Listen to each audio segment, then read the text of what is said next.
ನಮಸ್ಕಾರ, ಇದು ಟಿವಿ9 ವಿಶೇಷ. ನಾನು ಅವಿನಾಶ್ ಶಿವನ್. WTC ಫೈನಲ್ ಎಲ್ಲರೂ ಕೂಡ ಬಹಳ ಕುತೂಹಲದಿಂದ ನೋಡ್ತಾ ಇದ್ದಾರೆ, ನನಗೆ ಗೊತ್ತು. ಅದರಲ್ಲೂ ಕೂಡ ಆಸ್ಟ್ರೇಲಿಯಾ ಮತ್ತು ಸೌತ್ ಆಫ್ರಿಕಾ ನಡುವೆ ಫೈನಲ್ ನಡೀತಾ ಇದೆ.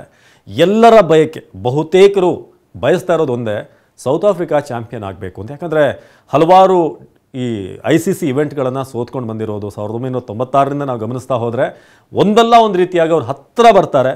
ಇತ್ತೀಚೆಗೆ T20 ವರ್ಲ್ಡ್ ಕಪ್ ಭಾರತ ಮತ್ತು ಸೌತ್ ಆಫ್ರಿಕಾ ನಡುವೆ ನಡೀತಲ್ಲ, ಅದರಲ್ಲೂ ಕೂಡ ಕೊನೆ ಹಂತದಲ್ಲಿ ಬಂದು ಸೌತ್ ಆಫ್ರಿಕಾ ಆ ಒಂದು ಕಪ್ ಗೆಲ್ಲುವಂಥ ಒಂದು ಅವಕಾಶದಿಂದ ಭಾಳ ಹತ್ತಿರಕ್ಕೆ ಬಂದು ಅವರು ಸೋಲ್ತಾರೆ. ನಾವು RCB 17 ವರ್ಷಗಳಿಂದ ಅಂತ ಇದ್ದೀವಿ, ಆದರೆ ಸೌತ್ ಆಫ್ರಿಕಾ ದಶಕಗಳಿಂದ ಆ ಒಂದು ICC ಟ್ರೋಫಿಗೋಸ್ಕರ ಶತಪ್ರಯತ್ನ ಮಾಡ್ತಾ ಇದೆ. ಸಾಕಷ್ಟು ಹಾರ್ಟ್ ಬ್ರೇಕ್ಗಳಾಗಿದೆ, ಅವರಿಗೆ ಚೋಕರ್ಸ್ ಅನ್ನೋ ಪಟ್ಟವನ್ನು ಕೂಡ ನೀಡಲಾಯಿತು. ಸೊ ಆದರೆ ಈಗ ಭಾಳ ಹತ್ತಿರದಲ್ಲಿ ಬಂದಿದ್ದಾರೆ. ಬಹುತೇಕ ಕೆಲವರು ಲೇಟಾಗಿ ಈ ವಿಡಿಯೋ ನೋಡಿದಾಗ ಸೌತ್ ಆಫ್ರಿಕಾ ಗೆದ್ದು ಆಗಿರ್ಬೋದು WTC ಫೈನಲನ್ನು, ಬಟ್ ಅವರು ತೋರಿಸ್ತಿರುವಂಥ ಆ ಗ್ರಿಟ್, ಆ ಕ್ಯಾರೆಕ್ಟರ್ ಇದೆಯಲ್ಲ, ಮೆಚ್ಚಲೇಬೇಕು. ಸೊ ನಾವು ಡೇ ಒನ್ನಿಂದ ನೋಡ್ತಾ ಬರೋಣ. ಆಸ್ಟ್ರೇಲಿಯಾ ಏನು ಮೊದಲಿಗೆ ಅವರು ಬ್ಯಾಟಿಂಗನ್ನು ಆರಂಭ ಮಾಡ್ತಾರೆ, ಭಾಳ ಕರಾರುಕವಾದಂಥ ದಾಳಿಯನ್ನು ಮಾಡ್ತಾರೆ ಸೌತ್ ಆಫ್ರಿಕಾದವರು. ರಬಾಡ 5 ವಿಕೆಟ್, ಮಾರ್ಕೋ ಯಾನ್ಸನ್ 3 ವಿಕೆಟನ್ನು ಗಳಿಸ್ತಾರೆ. 212 ಅವರೇ ಸ್ಟ್ರಗಲ್ ಮಾಡ್ತಿರೋದು ನೋಡಿದಾಗ ಸೌತ್ ಆಫ್ರಿಕಾ ಯಾವ ರೀತಿ ಆಗಿರುತ್ತೆ, ಯಾಕಂದರೆ ಸೌತ್ ಆಫ್ರಿಕಾ ಹೇಗೆ ಬ್ಯಾಟ್ ಮಾಡುತ್ತೆ ಅನ್ನೋ ಒಂದು ಪ್ರಶ್ನೆ ಇತ್ತು. ಯಾಕಂದರೆ ಆಸ್ಟ್ರೇಲಿಯಾದಲ್ಲಿರುವಂಥ ವೇಗಿಗಳು Mitchell Starc, Josh Hazlewood, Pat Cummins. So ಇವರನ್ನು ಈ 6 ಅಡಿ ಎತ್ತರದ 3 ಬೌಲರ್ಗಳನ್ನು ಹೇಗೆ ಫೇಸ್ ಮಾಡ್ತಾರೆ ಅಂತ ನಿರೀಕ್ಷೆ. ಹಾಗೆ 212ಕ್ಕೆ ಆಲ್ಔಟ್ ಆದಮೇಲೆ ಸೌತ್ ಆಫ್ರಿಕಾ ಬ್ಯಾಟಿಂಗನ್ನು ಆರಂಭ ಮಾಡುತ್ತೆ. ಬರೀ 57 ಓವರಲ್ಲಿ 138 ರನ್ ಗಳಿಸ್ತಾರೆ, ಆಲ್ಔಟ್ ಆಗುತ್ತೆ. ಅವರಲ್ಲಿ ಬ್ಯಾಟಿಂಗಲ್ಲಿ ಸ್ವಲ್ಪ ಪರ್ಫಾರ್ಮೆನ್ಸ್ ಕೊಟ್ಟಿದ್ದು ಅಂತಂದರೆ ಬೌಮಾ, ಕ್ಯಾಪ್ಟನ್ 36 ರನ್ 84 ಬಾಲಿಗೆ ಒಂದಷ್ಟು ರೆಸಿಸ್ಟೆನ್ಸ್ ತೋರಿಸ್ತಾರೆ. ಜೊತೆಗೆ ಬೆಡಿಂಗ್ಹ್ಯಾಮ್ 45 ರನ್ ಗಳಿಸೋದು ಬಿಟ್ಟರೆ ಉಳಿದಂಥವ್ರು ಎಲ್ಲರೂ ಕೂಡ ಫ್ಲಾಪ್ ಆದರು. ಬೌಲಿಂಗಲ್ಲಿ ಕಮಿನ್ಸ್ 28 ರನ್ಗೆ 6 ವಿಕೆಟನ್ನು ಗಳಿಸೋದು, ಹಾಗೆ ಮಿಚೆಲ್ ಸ್ಟಾರ್ಕ್ 2, ಇನ್ನು ಹೇಸಲ್ವುಡ್ 1 ವಿಕೆಟ್, ಕಂಪ್ಲೀಟ್ ವೇಗಿಗಳೇ ಮುಗಿಸಾಕಿದ್ರು. ಸೊ ಅದಾದಮೇಲೆ ಮತ್ತೆ ಆಸ್ಟ್ರೇಲಿಯಾದ ಬ್ಯಾಟಿಂಗ್ ಶುರುವಾಗುತ್ತೆ. 207ಕ್ಕೆ ಆಸ್ಟ್ರೇಲಿಯಾ ಮತ್ತೆ ಆಲ್ಔಟ್ ಆಗಿ ಟಾರ್ಗೆಟ್ ಈಗ ಆಲ್ಮೋಸ್ಟ್ ಏನು ಹತ್ತಿರಕ್ಕೆ ಬರ್ತಾ ಇದ್ದಾರೆ ಇವರು ಕೂಡ, ಯಾರು ಸೌತ್ ಆಫ್ರಿಕಾದವರು.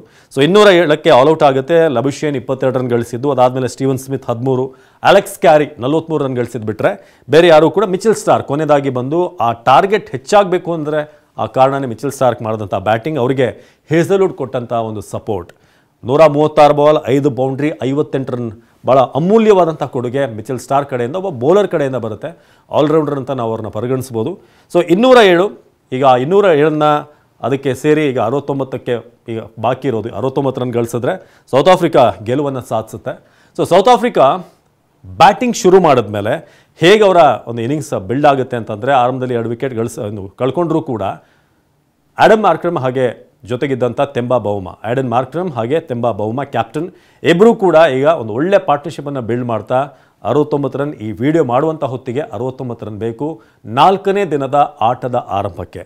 ಸೊ ಹಾಗಾಗಿ ಇವತ್ತಿನ ಒಂದು ಆಟ ಹೇಗಿರುತ್ತೆ, ಬಹುತೇಕ ನಾನು ಹಾಗೆ ಹೇಳಿದಾಗೆ ಈ ಒಂದು ಮ್ಯಾಚ್ ಮುಕ್ತಾಯ ಆಗಿರುತ್ತೆ ನೀವು ವಿಡಿಯೋ ನೋಡುವಂಥ ಸಂದರ್ಭದಲ್ಲಿ. ಬಟ್ ಸೌತ್ ಆಫ್ರಿಕಾ ಇಂಥ ಒಂದು ದೊಡ್ಡ ಟೂರ್ನಮೆಂಟನ್ನು ಗೆಲ್ಲುವ ಹಿಂದೆ ಸಾಕಷ್ಟು ಶ್ರಮ ಇದೆ, ಸಾಕಷ್ಟು ನೋವಿದೆ.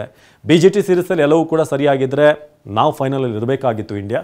ಬಟ್ ಸೌತ್ ಆಫ್ರಿಕಾ ಅಂತ ತಂಡ ಗೆದ್ದರೆ ಎಲ್ಲೋ ಒಂದು ಕಡೆ ಭಾರತ ಗೆದ್ದಷ್ಟೇ ಖುಷಿ ಆಗುತ್ತೆ. ಬಟ್ ಅವರು ತೋರಿಸ್ತಿರುವಂಥ ಎಡನ್ ಮಾರ್ಕ್ರಮ್ ಫಸ್ಟ್ ಇನ್ನಿಂಗ್ಸಲ್ಲಿ ಡಕೌಟ್ ಆಗಿದ್ದರು. ಸೊ ಅದಾದಮೇಲೆ ಈಗ ಶತಕದ ಜೊತೆಗೆ ಆ ಶತಕವಾಗಿ ಅವ್ರು ಗಳಿಸಿದಂಥ ಶ್ರಮ, ಅವರು ನಿಂತಹ ಒಂದು ತಾಳ್ಮೆ ಏನಿದೆ, ಅದು ಘಟಾನುಘಟಿ ಬೌಲರ್ಗಳ ವಿರುದ್ಧ ಅಷ್ಟು ಸುಲಭದ ಮಾತಲ್ಲ. ಸೊ ಅಲ್ಲಿಗೆ ಒಂದು ದೊಡ್ಡ ಇತಿಹಾಸ ಕ್ರಿಯೇಟ್ ಆಗೋಕ್ಕೆ ವೇದಿಕೆ ಸಜ್ಜಾಗಿದೆ. ಸೊ ನಿಮ್ಮ ಪ್ರಕಾರ ಸೌತ್ ಆಫ್ರಿಕಾದ ಎಫರ್ಟ್ ಹೇಗಿತ್ತು, ಆಸ್ಟ್ರೇಲಿಯಾ ಕೊಟ್ಟಂಥ ಟಫ್ ಫೈಟ್, ಯಾಕಂದರೆ ಆಸ್ಟ್ರೇಲಿಯಾ ಯಾವತ್ತೂ ಕೂಡ ಅಷ್ಟು ಬೇಗ ಸೋಲೊಪ್ಪಲ್ಲ, ಅವರು ಎಷ್ಟು ಕಷ್ಟಪಡಿಸ್ತಾರೆ ಆಪೋಸಿಟ್ ಟೀಮನ್ನು, ಈ ಮ್ಯಾಚಲ್ಲೂ ಕೂಡ ನೀವು ನೋಡಿರ್ತೀರ. ಸೊ ನಿಮಗೇನಿಸ್ತು ಈ ಒಂದು ಪಂದ್ಯದ ಫಲಿತಾಂಶ, ಯಾವ ರೀತಿಯಾಗಿ ಹೋಯ್ತಿದ್ದು ಈ ಟೆಸ್ಟ್ ಮ್ಯಾಚ್? ದಯವಿಟ್ಟು ಕಮೆಂಟ್ ಮಾಡಿ. ನಿರಂತರ ಸುದ್ದಿಗಾಗಿ ನೋಡ್ತಾ ಇರಿ ಟಿವಿ9.